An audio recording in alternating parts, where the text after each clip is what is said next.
Now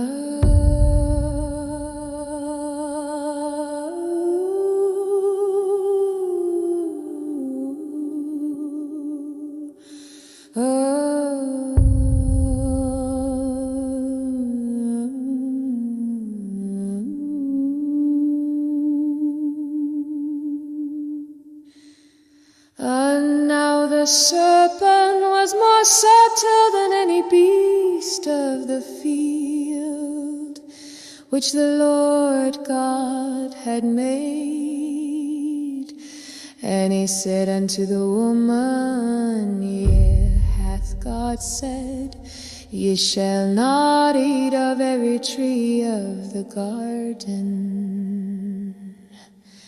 And the woman said unto the serpent, We may eat of the fruit of the trees of the garden, but of the fruit of the tree which is in the midst of the garden, God hath said, Ye shall not eat of it, neither shall ye touch it, lest ye die.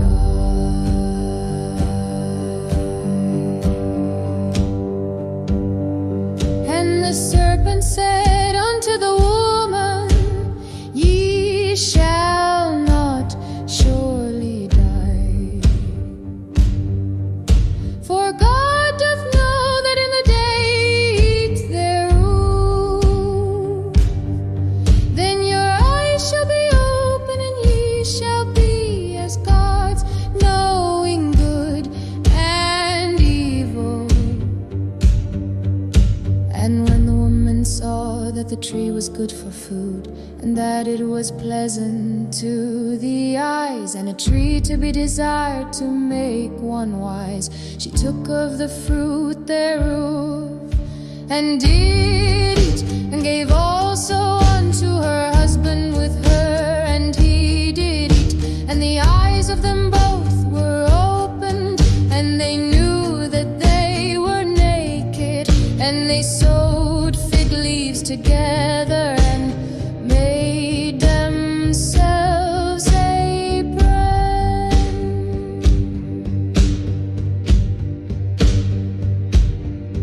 And they heard the voice of the Lord God walking in the garden in the cool of the day. And Adam and his wife hid themselves from the presence of the Lord God amongst the trees of the garden. And the Lord God called unto Adam and said unto him, Where art thou? And he said, I heard thy voice in the garden, and I was afraid, because I was naked, and I hid myself. And he said, Who told thee that thou wast naked? Hast thou eaten of the tree whereof I commanded thee that thou shouldest not eat?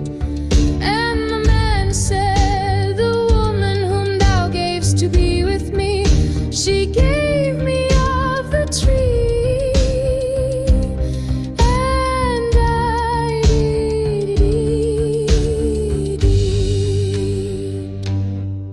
And the Lord God said unto the woman, What is this that thou hast done?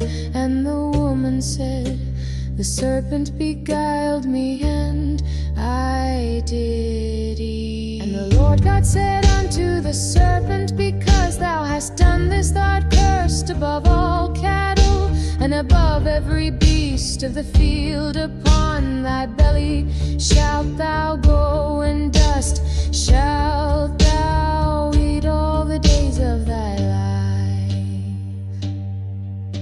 And I will put enmity between thee and the woman, and between thy seed and her seed. It shall bruise thy head, and thou shalt bruise his heel. Unto the woman he said, I will greatly multiply thy sorrow and thy conception. In sorrow thou shalt bring forth children, and thy desire shall be to thy husband, and he shall rule over thee. And unto Adam he said, because thou hast hearkened unto the voice of thy wife, and hast eaten of the tree of which I commanded thee,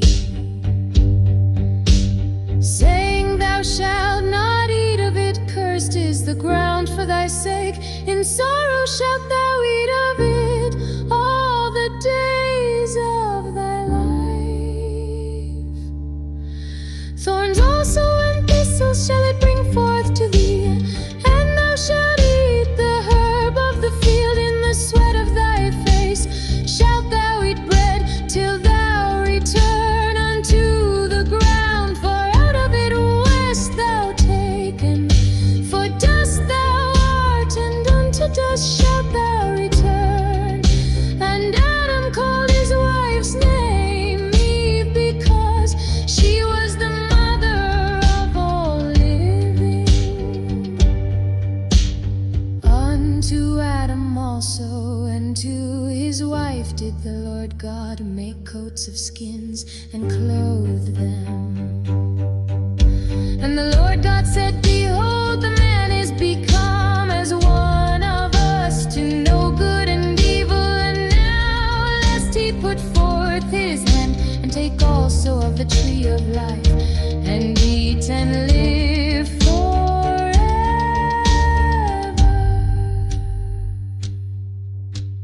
Therefore the Lord God sent him forth from the Garden of Eden, to till the ground from whence he was taken.